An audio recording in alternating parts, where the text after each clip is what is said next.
Hello, spooky crew. Our tote bag drawing is officially closed, and we just want to say a massive thank you to everyone who entered.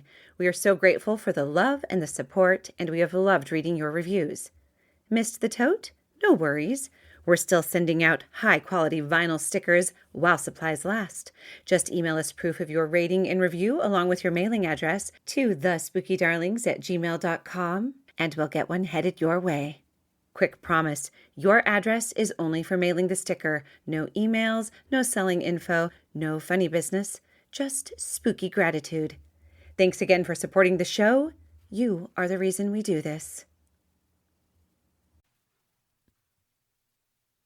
You're listening to The Spooky Darlings, where three sisters talk about all kinds of things that thrill and excite us. I'm Emily. I'm Nettie. I'm Haley.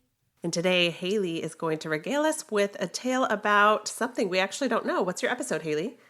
So I'm covering the San Antonio Four, and this is a case where four women are accused of doing terrible things.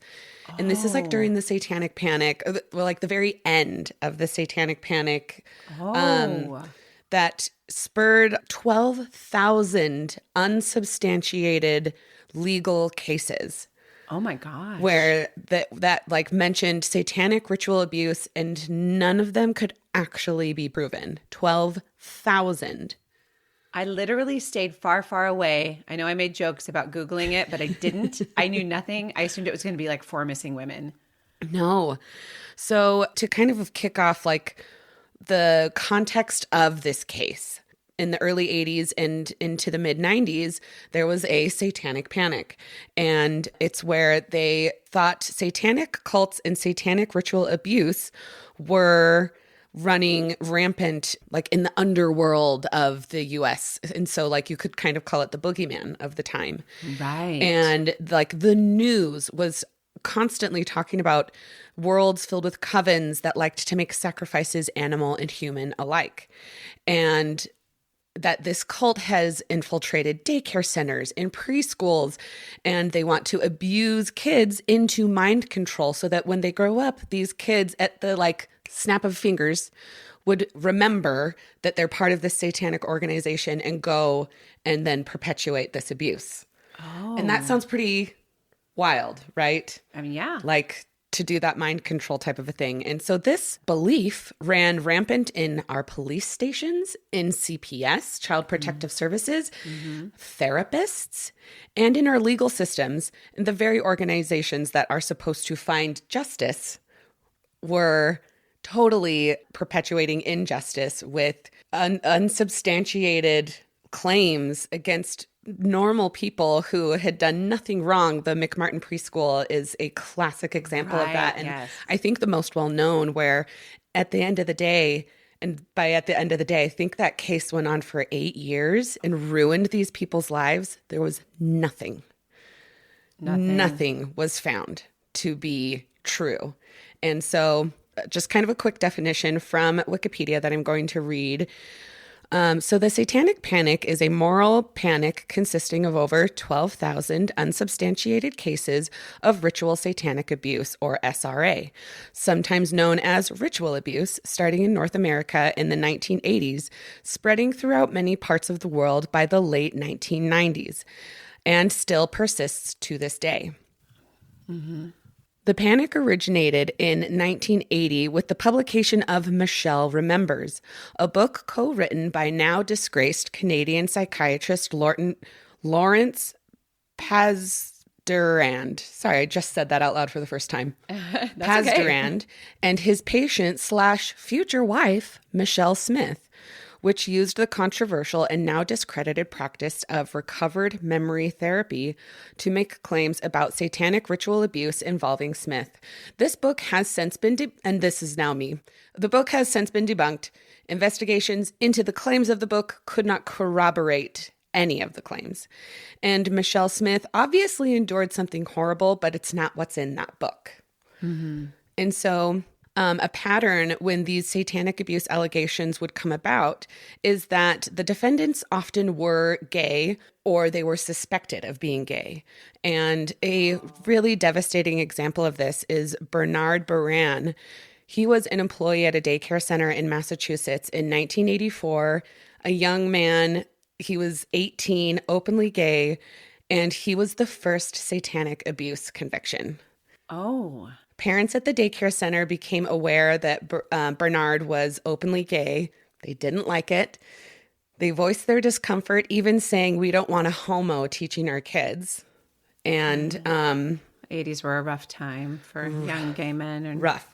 for anyone And not gay. to mention with the AIDS crisis happening at the same time as a lot of this. And so Mr. Baran was suddenly accused of satanic child abuse, and an investigation began.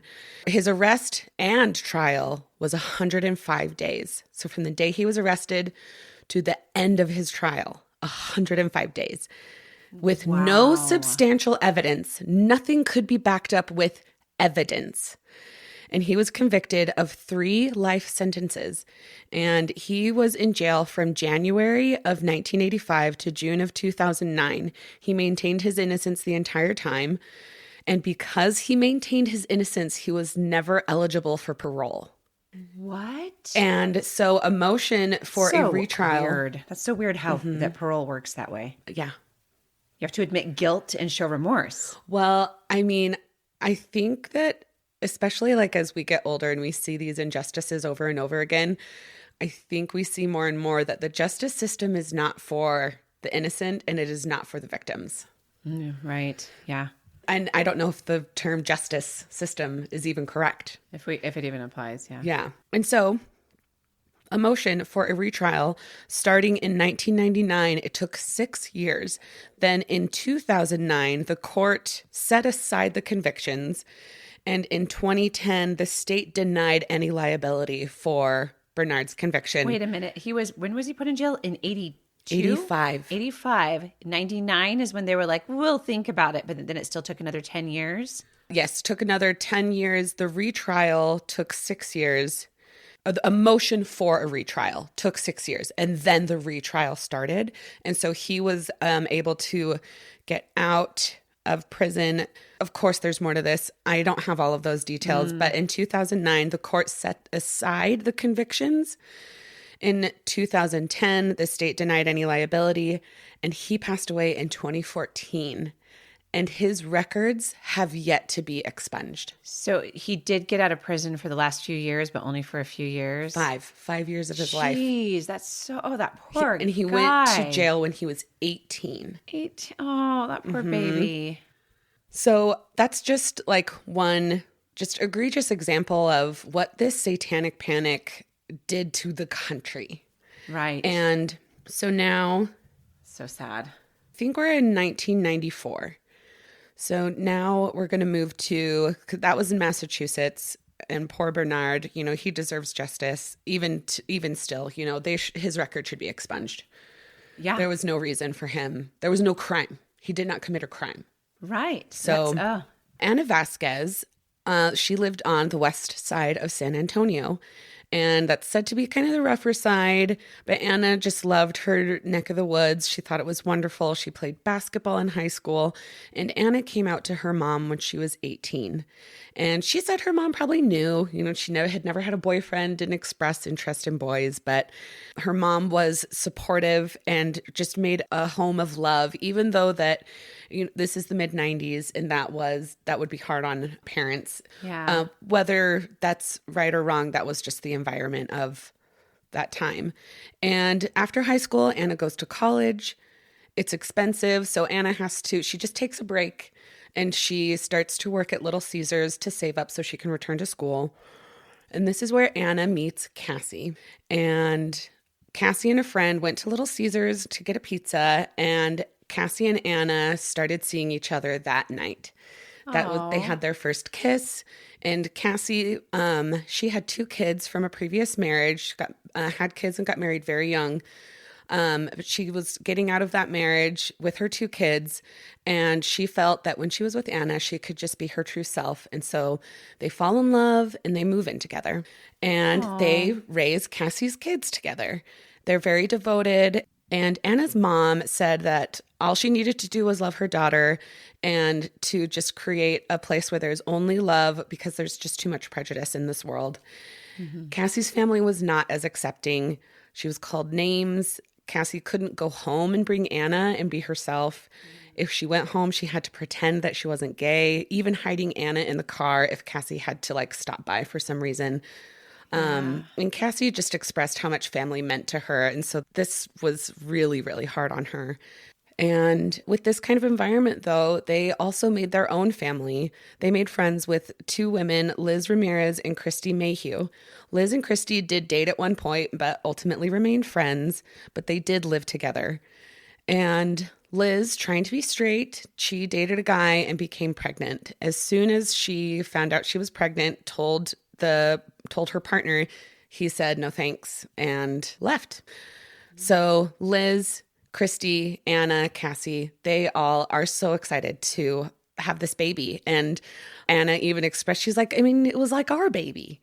And they all went to the doctor's appointments together, making sure Liz was taking her prenatals and just sort all of of made that stuff. a family. Like they sort of just made their own little community. Yeah. And so Liz's sister's ex, so her ex-brother-in-law, Javier, was a little too interested in Liz. When he found out Liz was pregnant, he asked to take care of her. He even offered to marry her. Liz said no, she didn't want to. And also, you're my sister's ex-husband. Weird. And that is weird. In Liz's own words, she said, I have morals and boundaries. Javier has her two nieces, Stephanie and Vanessa. And Liz didn't really go into why Javier had the nieces instead of her sister, but it seems like Liz didn't talk to her sister very much, but she very much wanted a relationship with her nieces. And so she kept in contact with Javier. And family was also very important to Liz. And one day, Javier came over and told Liz that the nieces wanted to stay with her, I think for about a week. There were a couple of instances where it was just for a weekend, and then there was another instance where they said it was for a week. And her nieces are 8 and 10, so the kids come and stay. And like they just have a wonderful time, and everything goes as normal. And all 4 of these women are like in and out of Liz's place because Liz had the place that was like safe for everyone to be themselves. And so they come and go. So the girls return to their dad's house, and this sleepover wouldn't really be thought of by this group of women for the next 2 months. And then one day, Anna gets a call from a detective, Majetka, and he told her that Liz's nieces were making allegations.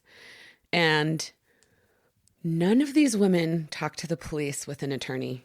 Oh, no. They believed the truth would set them free.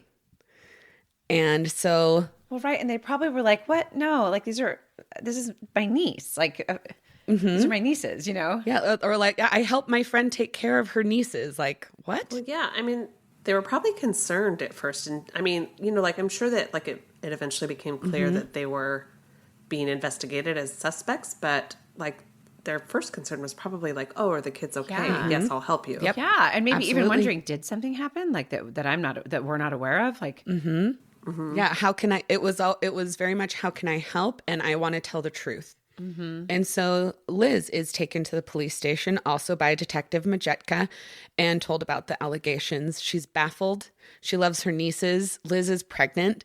And so like the interrogation begins, and Detective Majetka tells Liz that they could take her baby from her. And it's just constant confusion. They don't understand like why they're being treated the way that they're being treated because they did nothing wrong. yeah. And Liz is like, why would they take my baby? I haven't done anything. And so Cassie hears about the allegations from Anna, and Cassie said that when she found out, she just immediately started sobbing. And so again, all of them thinking that they're innocent, they knew they had done nothing wrong. They just want to cooperate. They're like, I'm just gonna do my part. The truth will set us free. Right. Trust the process. Let's get through this. And all of these ladies say it was the biggest mistake of their lives. Oh. They cooperated fully, and they just dug themselves deeper. And so 3 days after Liz gives birth to her little baby, Hector, she is arrested and taken to jail. You're kidding me. Anna, Cassie, and Kristie are also arrested. They What make happened bail. to Hector? Well, Hector went with Liz's mom, so they all make bail. So Liz is back out of jail. Okay. And the next few years, they try to stay happy and like celebrate like milestones in any family, but there's always just a cloud of sadness that follows them because they have this horrible case looming over their heads that they will have to go to trial for. And Liz said her attorney said they were good to go, nothing to worry about, there's no evidence. But he also didn't tell her a plan for the trial. He wasn't communicating, this is going to be my opening statement. This is our defense. This is da-da-da-da-da. Like there was no communication of that. The defense opening statement did end up being for Liz, talking about Javier. They're not going to tell you that that man, their father, wants to marry Liz. He is infatuated with her. And so they did try and make a like case of, this is coming from the father. This is not coming from these two kids. Right. So. Oh, geez. So was this like I don't know, did Javier ever say anything like, you could make this go away if you... Liz never said that Javier said anything like that to her after the trial started. But before she even got a call from the police, he called her up. And she said that all he said was, I'm sorry, and hung up the phone. And then everything started. Oh my gosh. Mm-hmm. So we're going to rewind a little bit. Okay. When Liz was 16, she came out and her mother disowned her, gave up her parental rights, like handed her the emancipation papers and everything and just kicked her out. And so Liz went to stay with her sister. And her sister and Javier at first were like totally fine with her being interested in women and gave her money for school, took care of her. And then Javier starts making passes at Liz while she is still in high school. He even writes her love letters, calling her my little angel, love letters that he later would deny ever writing. And while Liz says there was no physical contact, there was constantly like an emotional pressure for her to be with him. Mm-hmm. And Javier definitely didn't like that Liz was interested in women and not men. He made that very clear several times. Like Liz would have a friend over and she and the friend would just kind of be leaning into each other like on the couch, and he would like take Liz into another room and be like, you stop acting inappropriately. That's oh my so gosh. inappropriate. Well, what's so funny is that girls behave that way with their platonic girlfriends. Mm-hmm. Like I cuddled and held hands and like snuggled on the couch with my platonic girlfriends at that age all the time. I know you guys did too. Oh yeah. Girls are just cozy with each other. Oh yeah. Like, and like my like super close friend group in my 20s, like we would all like lay on the couch together and just like watch movies. Yeah. So it just seemed, it was like because it wasn't because they were doing anything inappropriate. It's just because she came out and she was not accepting his advances as well. What a jerk. And this would go on for years. I mean, assuming his allegations are false, what a jerk. I can tell you right now, they're false. I mean, I assumed they were, but I'm glad to know. I mean, you know what I mean? Because sometimes there's a twist. The twist here is, I don't know. We'll see. I'm going to tell the story. Surprise. Wrote up a few different things. Some of my brain is a little bit like, where is this going? I'm going to be surprised too. Choose your own adventure notes. Yep. And so Javier doesn't like that Liz is even with women at all. And Kristie said that when Javier found out, and so this is later when Kristie and Liz are living together, Kristie said when Javier found out that she and Liz were together, he was extremely upset. And so Kristie, Cassie, and Anna, all of their trials are tried together. Oh. And is that normal? Okay. No, I don't know.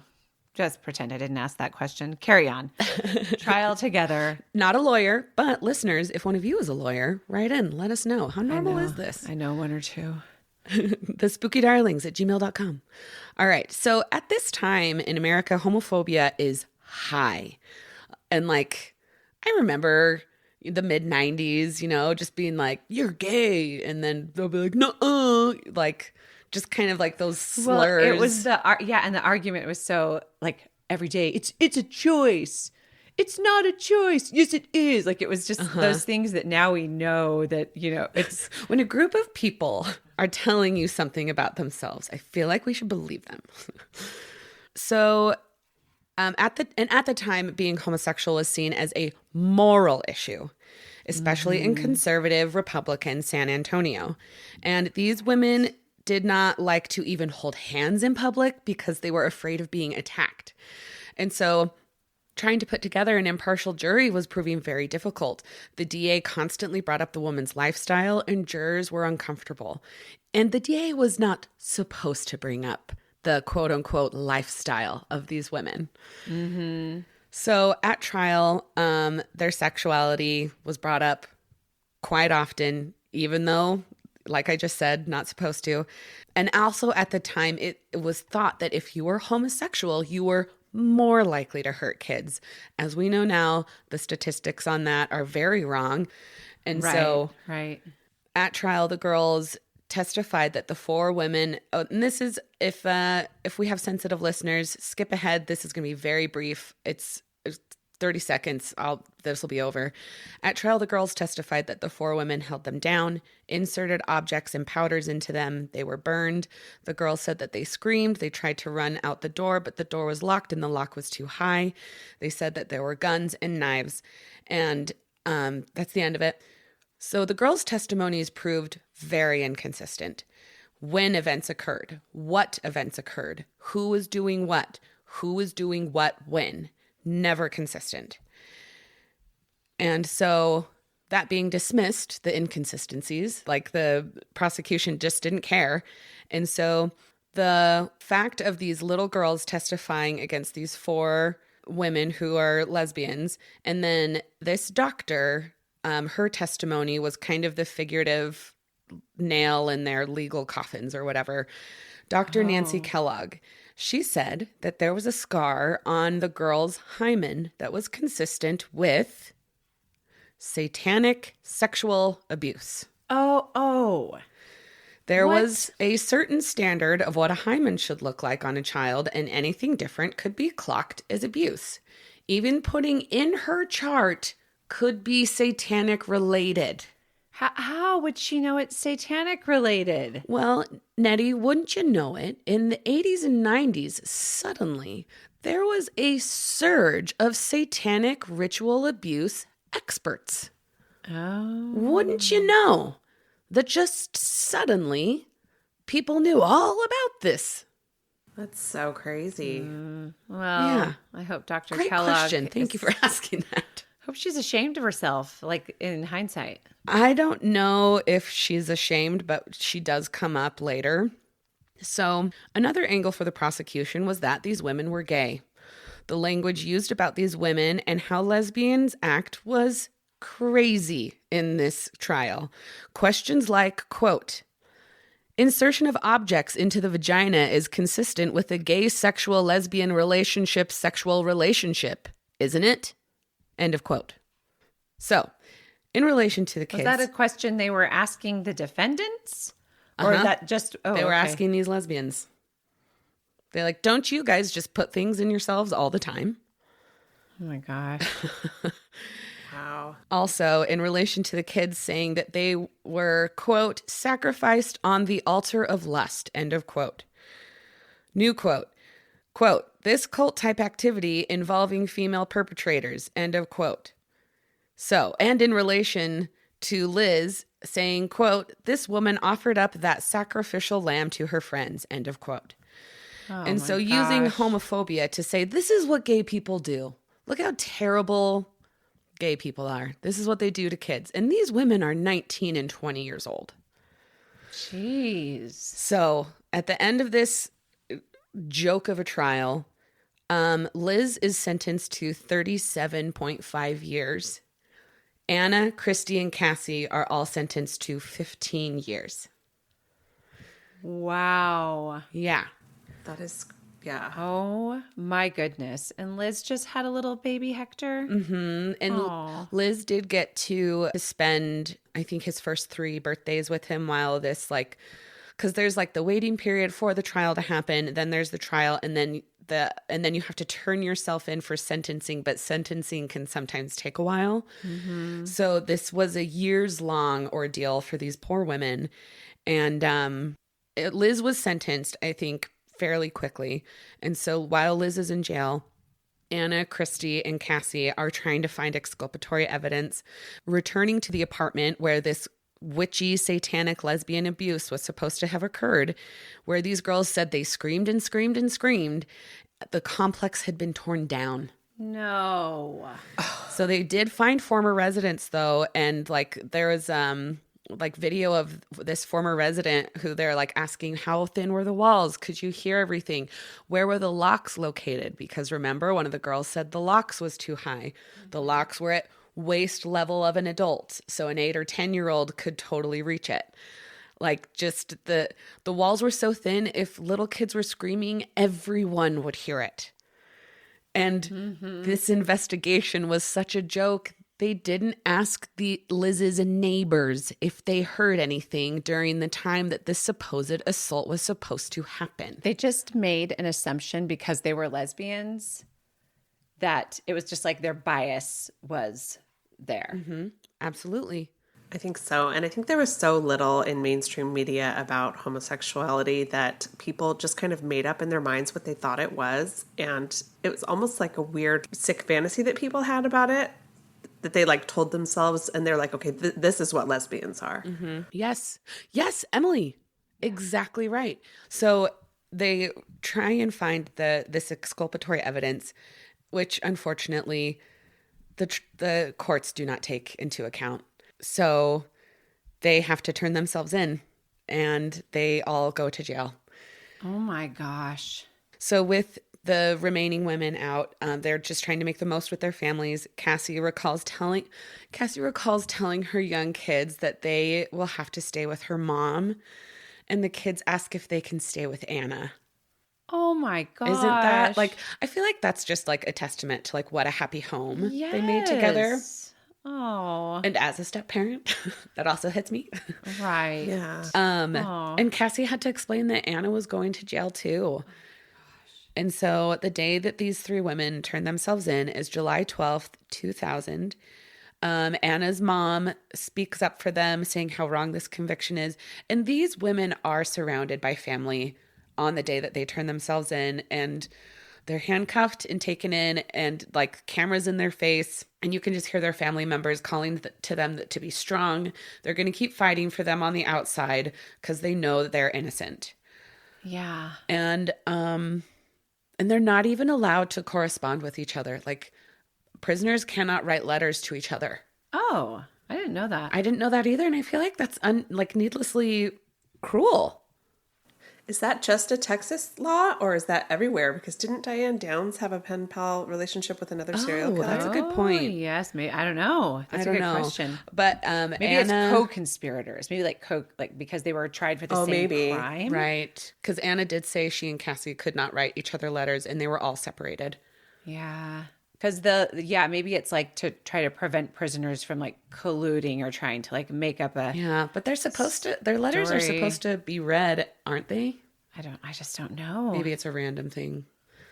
Yeah. And we shouldn't forget, I'm sure you haven't, but the U.S., as in the entire country, was told by news stations across the country that there were some sort of satanic cabal doing sexual rituals and sacrificing kids and people. So was this case the last of its kind? Was this the ending of satanic convictions?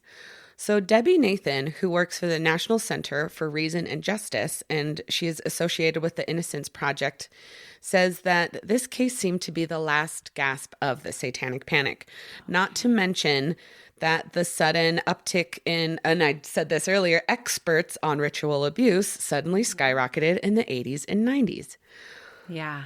So because if it's satanic, then normal people don't hurt kids, right? Then the rest of us are okay. It's some shadowy unknown being. And if you're in prison for a crime that you didn't commit and you're told you're part of a coven with probable satanic ties, what do? And so these poor women, I don't know. They just had to put on brave faces. They can't be weak. And they had to deal with a lot of crap because when you're in prison, and especially if you're in prison and you hurt kids, you are a target. Oh my gosh, yes. And so, which actually, I mean, in normal cases where I know the person is guilty, I'm like, yeah, I'm glad they're a target in prison. But in a case like this where you feel like they were falsely accused, it's heartbreaking. yeah, yeah. And so the years tick by, and Liz this whole time is feeling responsible because it was her ex-brother-in-law that did this to them. And so in 2009, a Canadian man, Daryl Otto, who is a research scientist, he came across their case. Oh. And he had been researching women who commit crimes and the profile of women who commit crimes against children. And these 4 women did not fit the bill. So women who commit crimes specifically against children is usually a teacher-student affair, quote-unquote affair, because teacher-student abuse. And yes, women who violently and sexually hurt kids usually have a mental disorder of sorts. And so none of these 4 women fit the bill for mental disorders. And this crime, Daryl realized, just seemed too fantastical, the way that the kids told it. It was always very like monster. Like graphic and salacious almost. Yes. Yeah. And that actually, there was a woman who was interviewed on the documentary that I watched, which our sources will be cited in the show notes. But there was a woman who, she was like, when you hear these fake crimes of children being hurt like this, she's like, if you take out the kids and you insert a man, it's very pornographic. Like the women were laying there with all of their shirts off, and then they put me on the bed and like all of this stuff. well, and then they were all kissing me. When you were describing it earlier, all I thought to myself was, this is such a male point of view, the way they're describing this. It just seems like this is not female. That like nothing about that seemed feminine or I mean, like, I don't know. Just women are more gentle. I don't know. I mean, there are cases where women do hurt kids and, like do horrific things. Yes. And it is horrific. I mean, and it sucks when you're in a position to like question a kid's testimony, and it almost seems like that should be something that is prosecuted, like that abuse that you put. I mean, I'm sure that like it's perjury or whatever, but like the abuse that whoever put those ideas into the kids' heads, like that is a form of sexual abuse. Agreed. Yeah. All of that it's just so disgusting. Agreed. Completely agree. So Daryl reaches out and begins writing with Liz. And then he, in turn, contacts Anna, Cassie, and Kristie. And corresponding with these women only convinced him further of their innocence. And he said when he sent off his letter to Liz, and I think it was like 3 weeks later, she wrote back and he said that it was like a stack of papers of this one letter of just like writing everything. Cause, I'm sure. Yeah, I think that he just wrote something like, I came across your case. It seems really... suspect. Yeah, it seems suspect. And can you tell me more about yourself? And just like, it was like a 1/4 inch thick, but that's a lot of papers. Yeah. That she wrote back to him. Yeah. Okay. And she's like, finally, somebody will listen to me. Yes, I'm sure she felt that way. And so after talking with these women, Daryl reaches out to Debbie Nathan, who is with the National Center for Reason and Justice, and they work with the Innocence Project, and so specifically working with the Innocence Project of Texas, and that they take their case.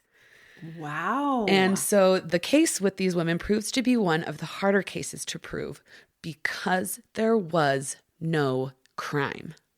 Right. How do you prove people that were accused and like put in jail and found guilty of a crime they didn't even commit?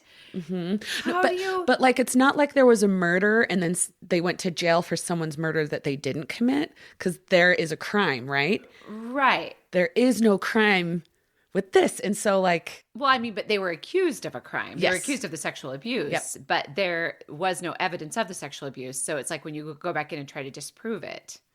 Oh, right. Gotcha. Yeah, absolutely. Yeah, it's just So, nuts. I mean, was that doctor... you're probably going to get to this, so stop me was that doctor discredited, the one that claimed to be an expert? Well, she does come up in a little bit. She doesn't get discredited. Okay.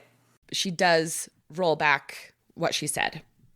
But I'll get more to that. Probably not much more. You know how I am. Why would anyone take anything I say seriously?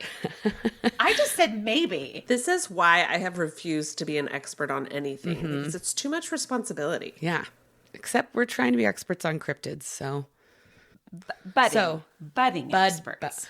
We're just starting. Okay. And this is something with documentaries I see over and over again. Documentary people, can we always have a lower third of who's talking? So Jeff or Scott, who work with the Innocence Project, and I think they're lawyers. Jeff or Scott. Said, quote, "If people only knew how little truth and justice had to do with the way the legal system works, they'd probably be at their courthouses with lighted torches." End of quote. And so reversing a conviction is a very political thing to do. It very rarely has anything to do with actual justice. So infuriating. So frustrating. So Anna, she refused to do the sex offender classes that they require for prisoners that have been convicted of sex crimes.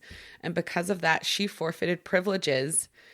And she spent a lot of time in solitary confinement, which she said was out of the what ends up being 13 years that she does. She said the years in solitary confinement was the hardest time she ever did. Oh, I'm sure.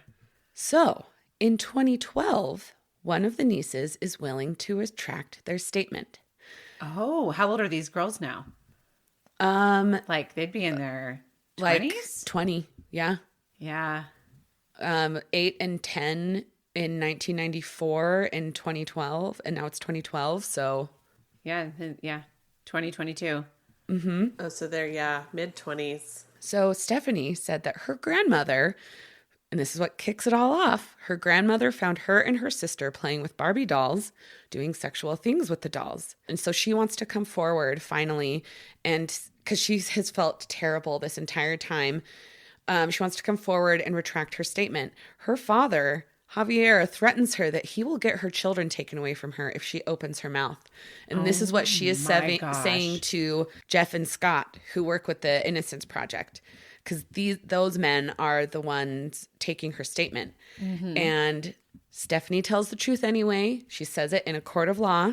Well, good job, Stephanie. So they go. Okay, sorry. I think I missed something. So it was Stephanie. Stephanie's one of the nieces. Mm-hmm. That was one of the accusers. Yep. And her own children were found playing with Barbie dolls? Sorry, I did tell that a little confusingly. So when Stephanie and her sister were little, her grandmother found her, Stephanie, and her sister doing sexual things with Barbie dolls. So she wants to... And that's what kicked off... That's what kicked off everything.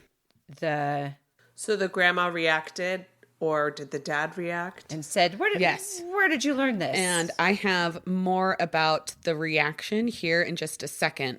Okay, but I mean, don't most kids play with Barbie dolls that way? Yes. I mean, it's not like, I remember like not even understanding how it actually worked, and it was like awkward, but like that was kind of a normal thing to play that way with Barbies, and like... Yeah, my Barbies all made out with each other. All the time. Yeah. Barbie, Ken. And I mean, and Ken and Barbie mostly, but still constant makeout sessions. Yeah. And so Stephanie has children of her own, but when she was a child... That's what kicked off the thing, was doing sexy stuff with their Barbie dolls. And their grandmother finding out. So that's what kicked off the accusations and everything. Okay. And so as an adult, her father, Javier, says to Stephanie about her own kids that he will get her kids taken away if she opens her mouth. About what happened back in the 90s. Correct. Is that all making sense? Yeah. Okay, cool. So back to her grandma, Stephanie says that when this happened, her grandma and father lock Stephanie and her sister, if I'm remembering correctly, it's Vanessa, lock them in a closet, and then they berate the girls about how something must have happened with their aunt and those lesbians. And the girls say, no, nothing happened. What are you talking about? And they say, you're lying. They tell the girls, you're going to go to prison. They say, I'm going to beat you if you don't do exactly what I say. The girls again, over and over, try and say nothing happened. And then they are over and over asking who touched you. And the girls were told they were going to be thrown out. Their father and grandmother threatened them with beatings and all sorts of other things. And then Stephanie says that she learned the sex stuff to do with the dolls because her dad would do inappropriate things with women in front of her and her sister. Oh. She learned those things at home. Jeez. So, and she doesn't like elaborate on exactly what, but I'm assuming making out and touching and stuff like that. Yeah. Stephanie says what she does remember about her Aunt Liz. And she says her Aunt Liz would do her hair. She would make her scrambled eggs with cheese, which is still her favorite to this day. Oh. And she only ever had scrambled eggs with cheese at her Aunt Liz's house. She had never had it before. Sing her to sleep. And Aunt Liz never said no. And she said nothing bad, always good. Oh my gosh, that poor girl having to carry that. Mm-hmm. So after Stephanie recanted her testimony, there was a meeting in the DA with the DA in San Antonio. Oh, and Vanessa did not want to speak. Did not want. She didn't want anything to do with. Confirmed or denied. Well, was she also threatened by her father? Oh, of course. Yeah. Did she have I bet. kids that were going to be taken away? I don't know. I don't know about that. Even if she lied, she was a kid and she was a victim of this whole thing too. Exactly. Absolutely. Yeah. I'm just wondering if the father threatened, saying, I'll take your kids away. That's a scary threat. Yeah. Especially if you watched your father be successful in like a similar thing in the past. Breaking up a family. Yeah. Well, and I mean, Stephanie even said, she's like, I'm scared of my dad right now. When she was giving this statement, she's like, I'm scared of my dad right now. I'll be scared of him until the day I die. Like, oh, wow. It's just this Javier guy's awful. So, oh, geez. Stephanie recants her testimony, and the San Antonio DA's office said they are as interested in the truth as the Innocence Project is. Mm-hmm. So, sounds like they didn't put up a ton of roadblocks. Thank goodness, because you do not always see that, like the West Memphis 3. Those poor boys, oh my gosh, they just threw up any roadblock they could to get the truth out there. Sometimes it almost seems like it's a pride thing. Like, no, we did this right. We prosecuted this right. Don't question us. Ego, yeah. Yeah, and I'm glad. Well, ego, and I think there's also like almost a conspiracy to maintain that authority. Like, you don't want the police to be wrong all the time. It erodes public trust or something, which that's not the right way to look at it. But I think that's part of what happens. Erodes public trust, I feel like, is bullheadedly saying, no, we're right, even though there's sometimes mountains of evidence that you're wrong. For sure. Yeah, I think admitting you're wrong actually builds trust. I mean, I've just found that like in anyone that's ever been in a position of authority in my life, when they've like admitted they were wrong in situations where they were wrong, instead of like trying to stick to it, you're sort of like, gosh, it's just so nice to see. It's like it builds trust. It makes you realize that person or that organization is willing to take responsibility. Yeah. Makes you feel like you can trust them because they'll step up and admit when they've made a mistake. Yeah. For sure. I definitely agree with that. I mean, I won't, but, I think it's great when others do. Well, you've never been wrong, ever. Thank you. I'm wrong all the time. Sorry, everybody. Okay. So while all of this is happening with Stephanie recanting her testimony, Anna is paroled. So she served 12 years of her 15-year sentence, and she has to register as a sex offender. And when you see her talk about this, it just looks like it breaks her a little more. Like she's already so broken by this whole thing, and just it breaks her a little more.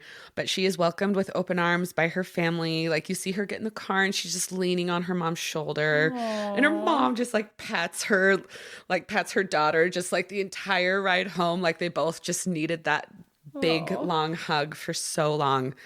And like Anna's sister-in-law, who had never like met Anna in person, she's like, I finally get to hug her and I'm never going to let her go. Oh my gosh, it was just so sweet. And so like, it's so nice that she came home to such a loving place. And like, that's kind of what her mom said from the beginning too, like, I just want to make a home of love. Jeez, and so those poor women.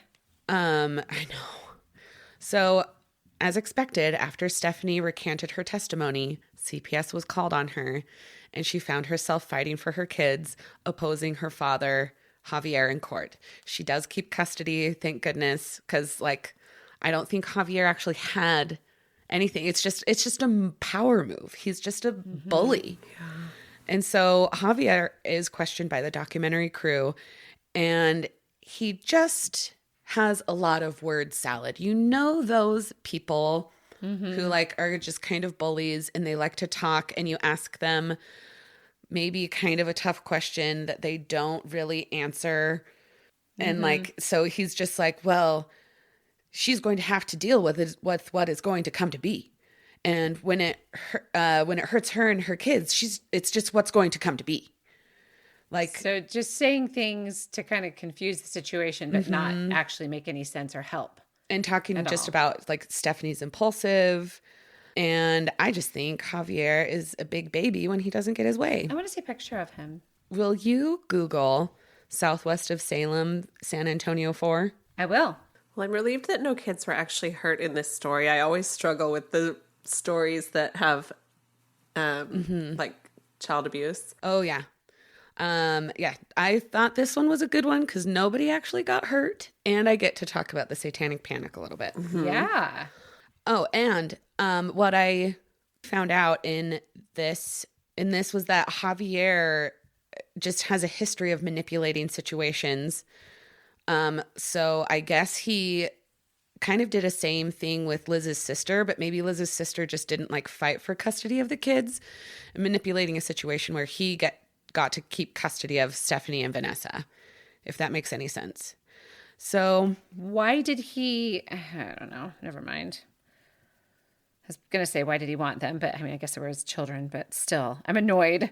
Well, and like personality types like his, in my opinion, I'm not a doctor, surprise, but I feel like personality types like his, it's not just keeping his kids, it's keeping control.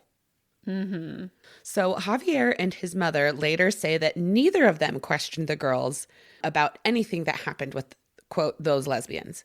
And documents would dispute this. Javier was questioned at the time, and the document from his questioning would say that he did question the girls quite extensively. And when he's questioned about his love letters to Liz. Oh, yeah? Remember he called her my little angel? Yes. He seemed very flustered about that.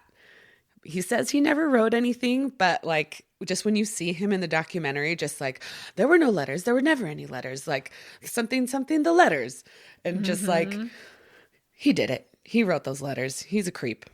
Oh my gosh, those poor women. Here. Oh, I don't know. Get over yourself, Javier. I can't see him. Here, show that to Emmy.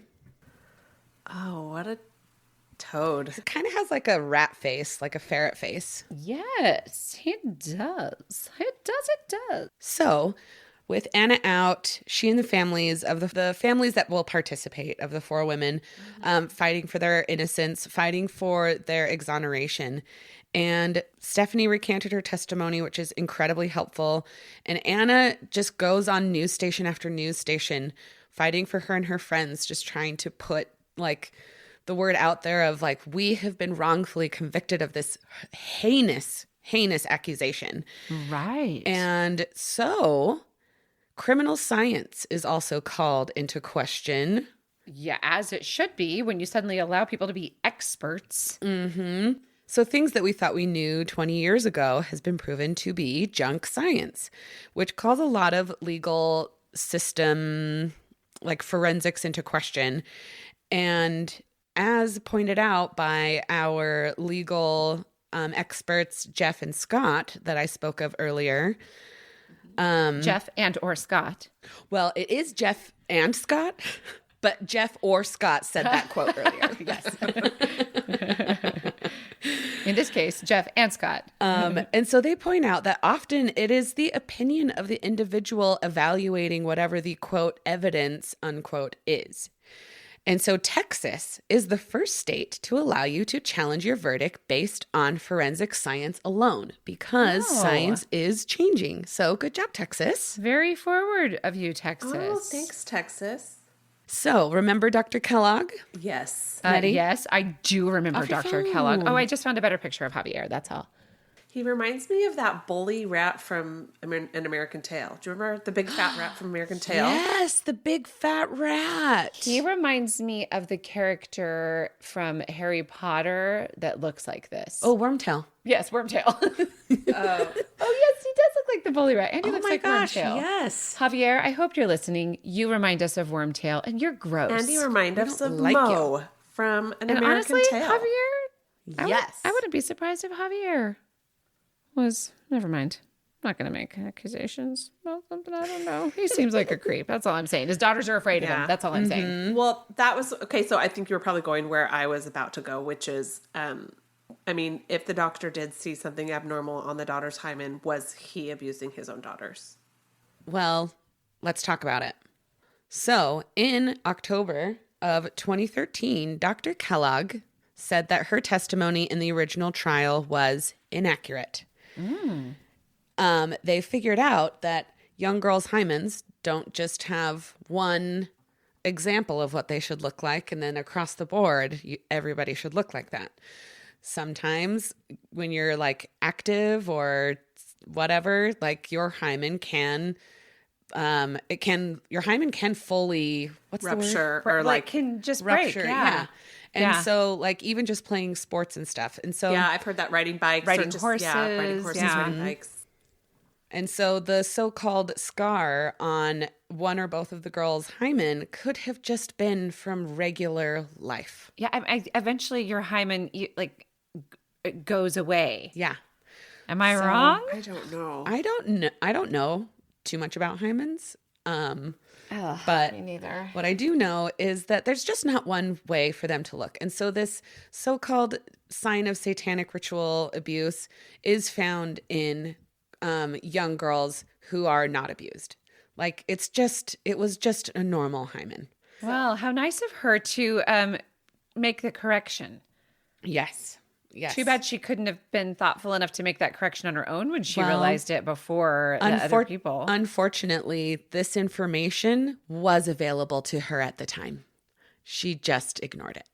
And so I'm glad that she did recant or whatever, or adjust her statement. But I wonder if thanks it was a lot, Dr. Kellogg. You sent 4 women to prison. I do wonder if it was almost like that time. It's like you had said that you talked about how it was largely a morality issue for a lot of people, where they felt like if you were gay and lived a gay lifestyle, you were immoral, and maybe that was like her conviction. So she was like, even if I'm wrong, these are immoral people. They're obviously abusing these children in some way because they're immoral obviously people. A coven of witches. Like, you know what I mean? It's like almost like, so I feel comfortable saying this because I disagree with these people's lifestyle. I feel like they're evil anyway. And then maybe as she gained knowledge, because I know that it was like a thing where a lot of people, like you can ask someone how they felt in the 90s about this exact issue, and it was completely different than how they feel today. It almost feels like expert witnesses should be required to view evidence without knowing anything about the individuals that are being tried, so that you can, Absolutely. Just view evidence without bias. Absolutely. Right. I completely agree with that. So instead of saying, hey, we think this group of witches that are clearly devil worshippers might have abused this kid, check out this hymen. And then she'll be like, oh, just devil worshippers? If they were lesbians, I'd send them to jail. And then they're like, oh, and they're lesbians. She's like, jail. Crazy. She's like, I was going to say this looks like satanic abuse. But now I know, now that you mentioned they're lesbians, you're right. But Emily, you're absolutely right. They should be looking at this, at the forensic evidence without... Anonymously. So in November of 2013, they are granted a new trial. And Liz, Cassie, and Kristie are allowed out on bail. And just seeing these women like reunite with their families, because like this is still in the documentary. The documentary crew is still there. And it was just very emotional watching them all just like get to hug their kids. And like Liz got to like hug her son that was 4 when she was the last time that she got to actually hold him. Hector. And Cassie with her 2 babies, and her daughter had a baby. And so she's a grandmother. And just, it was so beautiful watching them like reunite with their families. So in 2015, all 4 women walk out of the courthouse together, and they're still fighting for their exoneration. Kristie and Liz end up together again. Aw, 'cause it was Very true cute. love. In their own words, caught them by surprise. And it was actually really cute watching Liz talk about them getting back together and everything. And Kristie was just like, yep. Surprise. And Liz was just like, and then what did we do? Oh my gosh. And so Liz getting to see her son, Hector, and she said that they both just cried. They just cried and cried the entire How old was evening Hector that they by this point? got together. I want to say because he was 4. He was 4 when she had to turn herself in for sentencing, and it's 2015. So he's like young 20s. Oh man, he grew up without his mom. Poor kid. For no reason. Oh, it was 1994. Did I say 2004? No, 1994. Oh, okay. Yeah, and it's 2015 when they're out fighting for their exoneration. So he would have been like 2021. Mm-hmm. He had to grow up without his mom just because Javier is a dick. Yeah, because Javier is a big baby. Can't take rejection. All right. And so this beautiful reuniting happens. And so Liz and Stephanie sit down face to face. And they have a chat, and Liz just immediately, she's just like, I don't hold anything against you. She's like, you were a baby. You were a kid. And like Stephanie just breaks down sobbing, and they just like hold each other, and it just seemed very healing. And Liz's whole family was right there, just like welcoming Stephanie with open arms, which I thought was just so beautiful. And just like talks about just like so many of these families, they were just like, we just want to love. We just want to have a house full of love, a house full of kindness. And there's enough awfulness out there. Like, let's be loving in our home. Yes. And Stephanie wouldn't have opened herself. Like, you know what I mean? If there had been any truth to it, she would not have wanted to have that, like meeting with Liz and reconciliation. It's like, yeah. And just coming forward at all is very brave. I just feel so bad for Vanessa, like for whatever's holding Vanessa back. Mm-hmm. I just hope she can. Yeah. I mean, who knows, but. Vanessa was the older of the two. So, I wonder if just like maybe Javier was just harder on her. Maybe. I don't know. Maybe there's more guilt because she was older. I mean, 10 is still so young. I know. Still such a baby. Yeah. In a good way, not a baby Javier way. Ew. So there was finally a retrial for the 4 women. In February of 2016, Judge Pat Priest, who is the judge from the original trial, which I think is stupid. They should have a new judge. Yeah. Because he's taking this personally, it seems. And he's old. Uh-huh. He seemed kind of ticked off that this trial was up for debate in the first place, and ruled that although they are entitled to new trials, quote, their assertion of proof of actual innocence falls short of the mark. End of quote. How is he possibly the judge in this same case? It's like Judge what's her Canoni. face? Yeah, from Karen Reed, right? Yeah. We're talking about the same thing. Bev Canoni. Auntie Bev Canoni. Okay. Yeah. It's like that. It's just no. She should not have been the judge again. No. It like too much ego invested in it. It's same thing with this guy, Pat Priest. Like, well, anyone who says they can move past ego, you just can't. It's a human condition. I mean, literally, unless you are like a psychopath, you cannot move past ego. Yeah. Is that true? Wait, I feel like, is that, I don't know if it's true. You might be having it backwards. Quoting anybody. Only psychopaths are humble. This is what I know to As be we true. know. If we all could be like psychopaths. Psychopaths that I know of, Ted Bundy, so humble. Yeah, he had no ego. He wasn't, Dennis Rader, he didn't kill because of rejection. very humble. I just mean, you know what? All of this will be cut. Hey, you know what? This is a baby thought. Let's wait for it to be an adult thought. You keep thinking about it. Okay. I'm going to clap again. I don't think you No, get I to. want all of this I to don't be think you in. get to cut that part out. Oh, I'm the editor. No, please leave it in. Please leave it in. Okay. On November 23rd of 2016. That psychopath judge, which is where I was going. Out of here. No. Okay. On November 23rd, 2016, all 4 women walk out exonerated by the Texas Court of Criminal Appeals saying, quote, though, do I have to keep saying quote? I keep doing that. Yes. Okay, quote. I mean, you're doing it right, is what Those defendants. Yes, you have to. I must. Saying, quote, those defendants have won the right to proclaim to the citizens of Texas that they did not commit a crime, that they are innocent, that they deserve to be exonerated. These women have carried that burden. They are innocent, and they are exonerated. This court grants them the relief they seek. End of quote. From the Texas Court of Criminal Appeals. Oh my gosh, that's awesome. And Take that, Judge. What's your name? this is the story of the San Antonio Four. 4 innocent women targeted by a bitter little man and homophobia. And Satanophobia. Yes. Haley, if you don't want to keep saying quote, just say action. And then after the quote, say scene. Yes. I'll do that next time. Because this is done. We did it. Did either of you listen to that podcast? The called Devil You Know? Hoaxed? No. No. Wait, called what, Emily? Hoaxed. It was about a satanic panic and basically some people that were accused. Oh, I think I did actually. It was Cool. pretty good. It was Okay. one season. I liked it. It was kind of just insane what these people went through. Yeah. Well, I mean, first of all, thank you. Great story. Oh, thanks. What I find interesting is that, we've always heard like about the satanic panic and how it was like mostly lies.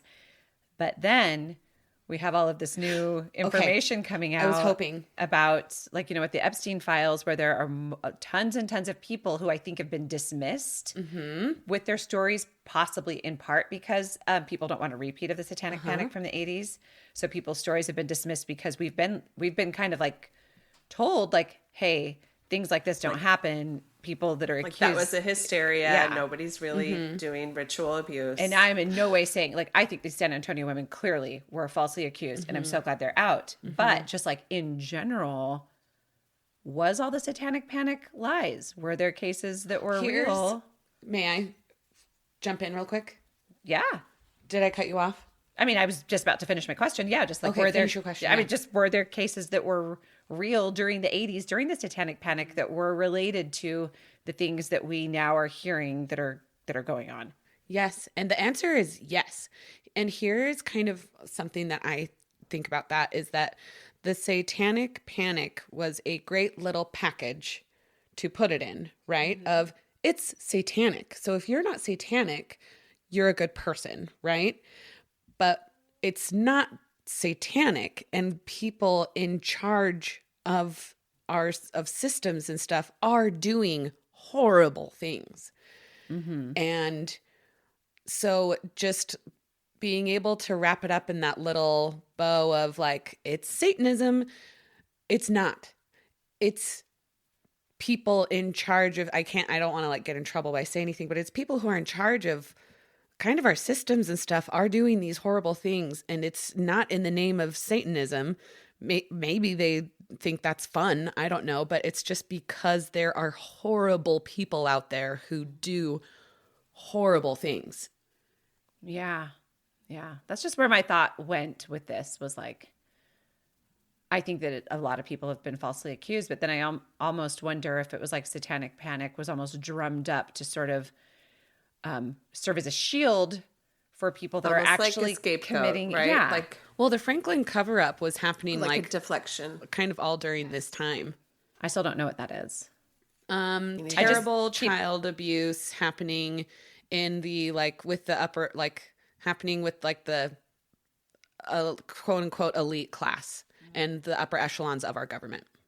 Okay. So Crazy. just kind of lots of stuff like we're hearing about Yeah, now. the Epstein files isn't the first one, Oh no, yeah, definitely And the not. Franklin cover-up was like the 80s version, which I think kind of some of this satanic panic was like more of a look over here. look at the Satanism and then the Franklin cover up with like this guy Lawrence King, who was kind of like at the epicenter of it,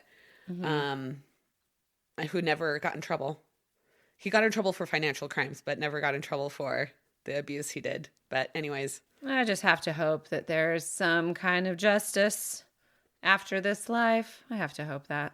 yeah, Because I'm revenge-minded. I think we might be seeing some actual consequences coming for the Epstein files. I hope so. Yeah. Wow. I sure hope Now, so. I mean, I feel like that's a good button now that I've talked about it. Yeah.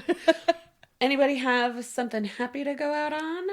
Oh my gosh. Yes, I do. Hold on. Let me remember what it was. Have you guys seen the videos of the little monkey in the Japanese zoo whose mother rejected him? It sounds sad, but it has a happy ending. Okay. Is a little tiny like monkey. His mother rejected him. And so they gave this, I think it was like orangutan or something. They gave him a stuffed orangutan to like be his mother. Do you mean orang-utan? I did mean orang-utan. But it might just be a monkey. And then that little monkey just got taken in by a different mother. Oh, The videos are so cute because this little monkey would like get rejected and like even like thrown around by these other monkeys. And then it would like squeal and go and run to its little stuffed animal and cuddle with it. And then it's a girl, I guess. She drags the stuffed animal everywhere with her. But apparently she's been taken in by a different mother. Oh, yay. And there's just no saying why that mom rejected the monkey. That's mean. Yeah, Maybe but it's a mental so health thing. There's psychopaths everywhere. In all species. Psychopaths in all species. What's her ego situation? Oh, But that was that I That's thought cute. was such cute, sweet, good news. I love it. And there was something else. Oh my gosh. There's a place in Indonesia, and I don't know where there's like these whales that come into this cove and basically befriend all the school children. And the school children like will come after school and they'll just go into these coves and just like get on the backs of these whales and like hang out on them and like swim with them and are you have a sure it's not relationship. AI? Well, yes. Okay. Because it has to be real. And I haven't seen anybody ride the back of a whale except for Rachel Dratch in the Alien the Cuban Boy skit on SNL. listen, Yeah. that was also real. But I mean, humans probably shouldn't touch sea creatures. I think in Indonesia it's okay. Oh, gotcha. I forgot. In that part of the world, they're like, anything goes. The thing is that on the comments, a lot of people were like, tell me it's not AI. And they were like, it's not AI. This is real. This happens in this certain place. And like several people commented and they're like, but it's not a new thing. It's actually been happening for years because the story was initially told like, some boys befriended a whale who had a fish hook. And they're like, but this picture is actually from blah, blah, blah. And then there were several people that cited it, which is why I exciting. thought it was real and not AI. I don't know. Who knows? But it makes me happy. Yeah. Hey. Well, Oliver got his gray and white belt. He advanced in Brazilian Jiu-Jitsu. That is an exciting little development. Good for job, our family. Oliver. I'm so proud of him. Yes. Is he gonna? Can he show us some of that jujitsu, but not on me this time? Can we have him do it on a younger person? What about Charlie? How about Haley? Yes. Oh, You raised your I'm hand. not young enough. Hey guys, children yeah. have been filmed in a coastal village in East Nusa Tenggara, Indonesia, playing and swimming near a well that has reportedly stayed near the coastline. Yeah, that's it. Oh, great. The whale And they nicknamed ride- Booty. They ride the whale. But yeah, they climb on him. Oh, it does say that they did help remove a fish hook from its mouth and it's lead, and the whale just comes back and like hangs out with the kids every afternoon. Cute. It's relaxed and curious. Oh, I hope that nobody ruins this by hurting the whale. Here, I'll show you the picture. Oh, wow. Yeah, it doesn't Okay. appear to be AI. And happy news for Oliver. What belt is like the top belt in jiu-jitsu? Oh, I think black. Leather? But I don't know. Oh, Leather. The top belt? Leather with studs. oh, I also saw this thing that was like, studies show men who do jujitsu just want to cuddle. Oh. We did it. All right. Happy Friday. No, Tuesday. You'll be listening on a Tuesday. Happy Tuesday to y'all. And I guess I'll take us out since you brought us in. Thank you so much for listening. Once again, we are the Spooky Darlings. Please email us your stories, corrections, comments to thespookydarlings@gmail.com. And tune in we'll tune in this Friday for I believe it will be either a cryptid episode or a follow-up Friday episode. And then next Tuesday for another full episode. So thanks again for listening. Keep your heads On a swivel. clear, on a swivel. Yeah, keep your heads on a swivel. Keep your heads clear and curious. And stay safe out there. And spooky. Yeah. In the Night. cave. Goodbye. Goodbye. Goodbye. 5 stars. Before we disappear into the shadows, don't forget, we're still sending out vinyl stickers. Leave us a rating and review and email us proof to thespookydarlings@gmail.com along with your mailing address, and we'll send you some spooky snail mail while supplies last. And if your heart is still mourning that tote bag, may we gently tempt your way toward our merch store at thespookydarlings.printful.me. Treat yourself. You deserve it. Thanks for listening. And as always, stay spooky.